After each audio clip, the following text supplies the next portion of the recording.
Well, it's around that time right here on KAZ Radio where I have one of my most favorite business shows, none other than Share Your Vision with Larry Roberson. How you doing, Larry? I'm doing just fantastic. Great. Praise God, and I just want to say thank the Lord once again for being able to be with you. This is Pastor Larry Roberson. We're here with Share Your Vision. Share Your Vision is a program that is designed for entrepreneurs, business owners to share the vision that God has placed in their hearts. And it's been an exciting ride because we've had some awesome entrepreneurs come on sharing the vision that God has placed in their hearts and also sharing how that they want to take their business to the next level. And that is exactly what we're all about. Not only do we give business owners an opportunity to share the vision that God has placed in their heart, we also give them information to give them insight and concepts and ideas how to continually grow their business. So we just want to say to you that we're here, tuning in every week. We're here at 1 o'clock to 1:30, and we're able to give you that information that helps you grow your business. Matter of fact, we do have a couple things on the table right now. One is for business owners that are interested in having a lunch and learn at their business. We had Paul Kilby on. He's from the Western and Southern, and he says that if you're interested, if you're a business owner and you're interested in having a lunch and learn for your organization, you can call this number, 330-734-6972. Once again, 330-769-769-72. If you call that number, you will be able to register to win a lunch and learn for your business. In addition to that, just last week, we had a Social Security seminar at the Maple Valley Library in Akron, Ohio. This was an awesome opportunity for individuals to come out to learn about their Social Security, come out and they was able to learn, when should I take Social Security? Should I start it at 62? Should I take it at 65? Should I take it at 66 or 70? What is the repercussions for me taking it at 62 as opposed to 65? When should I sign up for Medicare? See, these are all questions that we were able to address and to give individuals some ideas on how to deal with these particular issues. And once again, just want to say on June the 26th, Wednesday night, 6:30, we're going to be back at the Maple Valley Library that you will be able to come out and share with us, and we can share with you this information about Social Security, which we find to be a very interesting topic right now. But today, I just want to say it is so good to be with you once again, and I have an outstanding guest once again. This young lady, fortunately for me, when we had a seminar at the Akron Urban League, she was the one that did the catering for us at the Urban League. And needless to say, there was nothing left after the seminar was over. Why? We had plenty. We just had a lot of people that was enjoying the food that she had prepared. So at this time, I would like to take the time to welcome Rhonda Stubbs to the program. How you doing, Rhonda? Hello, and thanks for having me today. Oh, you're very welcome. Rhonda, to begin with, let's tell us a little bit about yourself and about your catering organization. Well, my name is Rhonda Stubbs Tatum, and I am a professional chef caterer, and my business is Flavor Catering. I started Flavor Catering, I want to say 2013, and I actually went to culinary school. I got remarried. My husband was like, "Oh, you don't have to work." I'm like, "Oh, I need to do something." So I went to culinary school because I've always had a love of cooking. It's run through my family. I mean, like, it's just something that I love to do. And I'm like, I'm going to go to school for something so easy I know I'll pass. Easy was not just that. It was not just easy. It was a lot of work. And everything that I thought it was not. Completely different. It was completely different. Yes. So I had to, research, write papers, and just learning how to properly run a business, the catering business. And so I'm very glad that I went to Tri-C's hospitality management program. Okay, Tri-C, right here in town. Yeah. Yep. Great. Yep. Well, tell me, when you got started, what made you decide to do cooking? What made you decide I want to be a caterer? What was that sparked your interest to be a caterer? Just the love of cooking. Like, I just love to cook, and I love to see the faces as they're eating that food, and I know that it is good. And then just to get the confirmation of I did one event and they were wrapping the chicken up, putting it in the pockets, like, oh, you kidding me? Literally in napkins, wrapping it up, putting it in their pocket. So that just took me over the top. That sounded like that was some really good chicken. But you know what? I can understand because of the fact that those sandwiches that you fixed for us at the Urban League was absolutely outstanding. We always try to do something a little bit different, like not to just make a turkey sandwich, but to do a little bit different, just like the sandwiches that I prepared for your lunch and learn. We did it was the chicken, and most people typically do chicken salad with the grapes, or we do a spin and we do pineapples.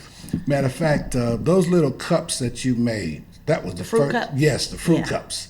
You know, and it's interesting too. You had quite a bit of those, and they went rather quickly. Yep. Tell us about the fruit cups.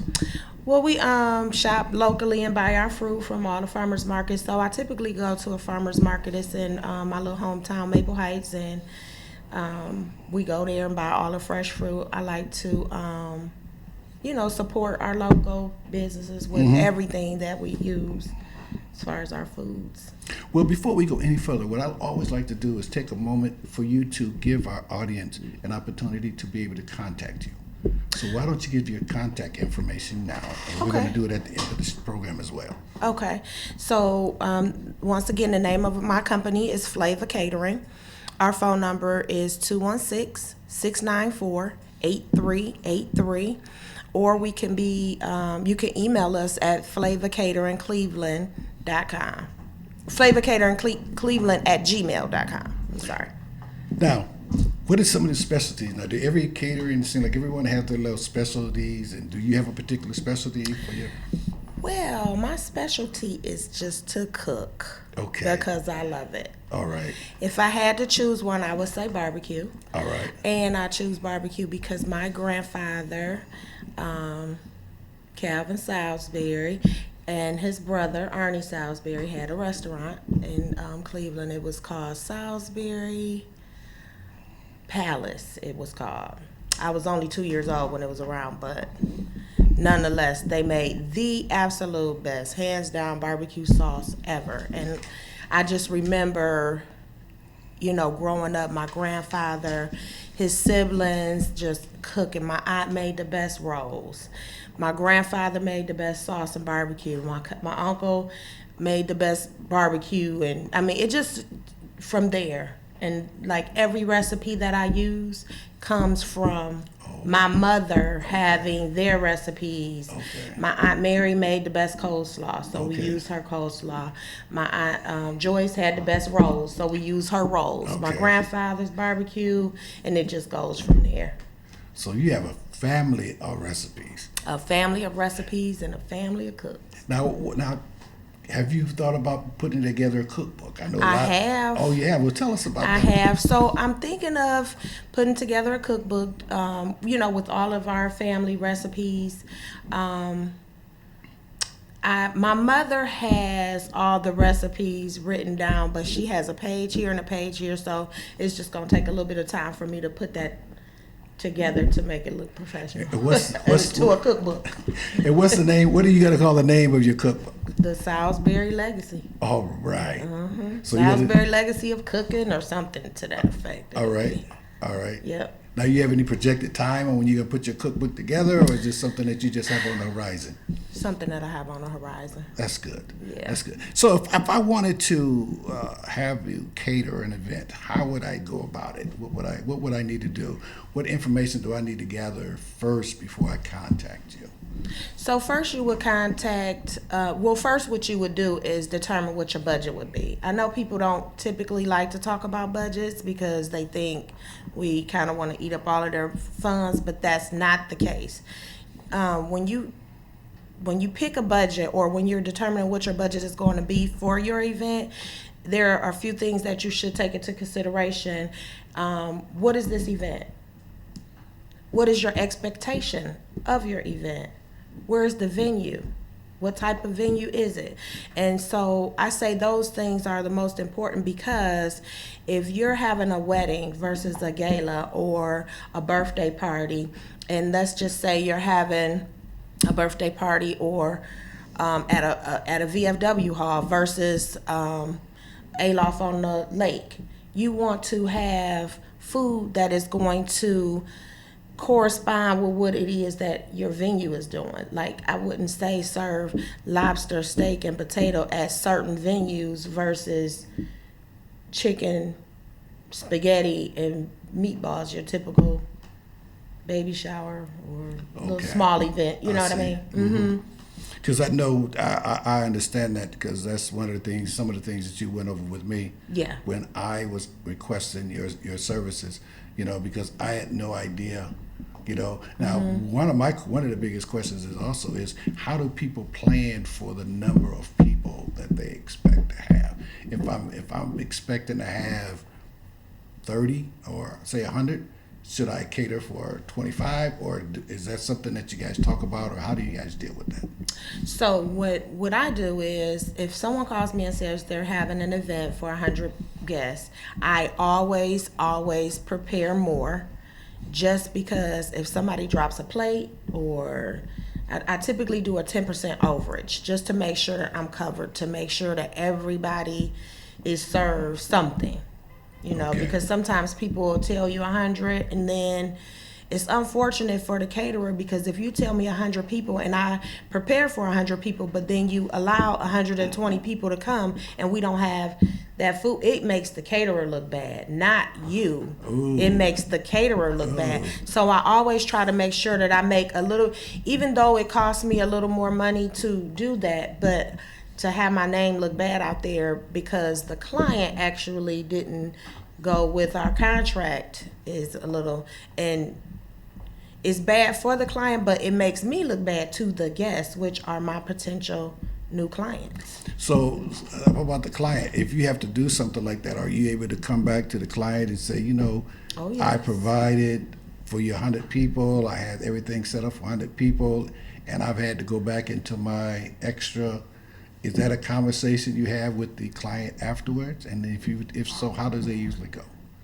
So what would happen is we would let the client know that we served 120 guests instead of 100 guests. So now your remaining balance is blah, blah, blah, and it's due 2 weeks from today or something like that. And they typically, don't have a problem with paying. I would think not, because I would much rather pay you that little extra. Because we go 150,000% over to provide an excellent service to make sure that our guests or our clients as well as their guests are comfortable. Yes, and I know I would much rather pay a little extra and have all my individuals, my guests satisfied, then don't pay that, and then have people coming away saying, it wasn't what they expected. Now, as a caterer, what kind of money do I look at when we're doing this? How is the financing set up on this? So, what I think the client should take into consideration when they are setting their budget is, like I said, the venue, what their expectation of the event is, as well as what foods they want. If we are providing a service in the hall, and we're the caterers, and we're bringing the food to you, understand that there's an extra cost for that. So the difference between you going to a restaurant and you go into a restaurant, you sit down, you drive your car, that's gas, that's time. Not only has the plated service with the restaurant, not only have they went and got the food and everything, and they take that into cost and put that into that plating. So now we are actually, as caterers, bringing the restaurant to you. Okay. So yes, you will pay a little more than what you would typically pay at a restaurant for a plated meal, because now we're bringing food, and I think that's where people have a little discrepancy. Well, we go over here and the food is this amount, so why should we pay this amount? We're bringing everything to you. Yes. And also serving, to serve somebody is it's honestly a God-given talent. You have to have it in your heart to do hospitality, because yes, everybody can do this themselves. However, when you are a professional and you are having an event that you want to be serviced properly, you are expecting, there's a certain level of quality that you should look for. And that's what we try to do with all of our events. We try to make sure that our clients do not have to lift a finger. Like, you literally come in, Yes, I do. you came in. I came in and I didn't do nothing but eat. We set up, clean up, the presentation. and After the presentation, we pretty much just was able to take advantage of the food that was left there, which was absolutely awesome. And you're right. I love the way that you said, and the professionalism was outstanding. Thank you. And I really enjoyed, and I got we got very good feedback from the individuals that was a part of the event. Everyone really enjoyed it. I love the design, the creativity that you did with the little fruit cups. Yeah. And that was nice because of the fact that people was able to, after they had their sandwich and after they had their salad, they was able to take those fruit cups and enjoy those fruit cups even during the presentation. Yes. No, but now, is there a limit of how many people you can handle? Just how many people are you capable of handling that? How do you do that? So we do provide a personal chef service as well. So we can start off with 2. We do a dinner destination where we'll come to, let's say for Father's Day or anniversary, you want to do something nice for your wife or your husband, we can come and set up for 2, or we can do up to 300. Just depends on what's all needed. I also hire out staff, so I have a team of staff members that, based on what amount of guests you have is how many servers will have for that event. And like I say, my serving team is excellent. It took a while to get there, but we are there. I have a great team of workers that I could not do it without. My husband, I cannot say enough about how much I'm so grateful for him helping me out, because I really couldn't do it without him. My kids, just my family, period. They all are so supportive. I'm so grateful to God to have them. They saw my vision, and everybody is just on board to help me in any way. I know it makes me teary. It's okay, but it's not. That's fantastic, because when you have a vision, and then the entire family embraces that vision, it just makes it stronger and it makes it flow. Yes. Because then, to me, it's not like it's a pressure on anybody. It's a joy. Right. You know what I mean? It's a joy. It's a pleasure. You know, when you need something done, you know what I mean? They're ready Yeah. to jump in and do it. It's not. It's like, you know, what can I do to help? What can I do to Yep. take this to the next level? What can I do to go forward? And that's fantastic. And I Yeah. like the idea and you gave me an idea when you said that you serve for 2 and 300.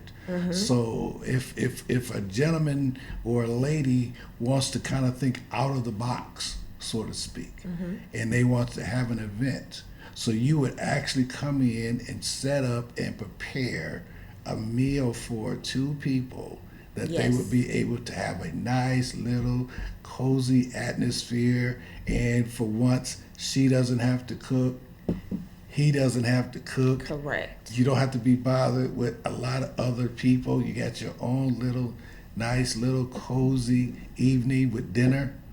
Yep. So to me that is an outstanding idea. So let me tell you what else we have. Okay. We have a party bus. Okay. It's called Spilibration. You can rent the party bus to have dinner for 2, massage, pedicures, manicures, and I typically put it together, that package together for, let's say a couple just had a baby and they really don't want to leave their baby. We pull up to the location with our bus, cook food there, masseuse on board, licensed cosmetologist, nail tech, makeup, makeover, massage, just everything all in. We come right to you. And you don't have to, I mean, you can have your mom or someone sit in the house with the baby and you're not far away. So that Okay. was our vision behind putting that together. But yes, it could go for You call it, what do you call it now again? What do you- Spilibration Spilibration. party bus. The Yep. party bus. Yep. And you bring the party to, so this would be outstanding for people having receptions or, like you said, a baby shower, different things of that nature. And so now they would contact you at the same number? Yes. Why don't you- 216-694-8383. And do you have a website? I do have a website currently. It is under construction Okay. because I am revamping a lot of things and we are going to different levels. So it's time to switch it up. Now, I know there's other individuals out there that's thinking about doing something like you. They have that passion to have a catering business, or they have a passion to have a business. What would you say to some of these individuals that have this passion to step out and to branch out and to try and make that vision come a reality? First of all, I would say get yourself educated because it's just not as easy as people think. You cannot just get wire racks and cook good and throw food on the table and expect your business to flourish. You need to learn the proper ways of charging. You need to learn, just the different aspects of everything that's overall covered in catering. And like I said, I went to Tri-C. My teacher was excellent. She had owned a facility, a venue. She had her own venue space here. I think it was called Duluth's. I forgot the name, so don't let me say the name. But anytime I have a question about cake, you have a team there forever that will help you. I can call my teacher today, and she will tell me whatever it is I need to do. Like I'm having a controversy. Well, I'm a little confused as to where I should open a venue. If I should do southeast side, northeast side, west side, east side.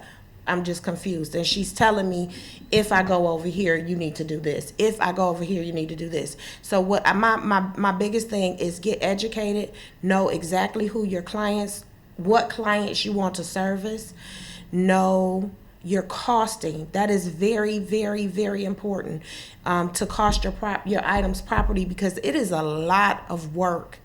And also you need a team that will work with you and they want to get paid. Like I say, when I tell you I have exhausted my family for free.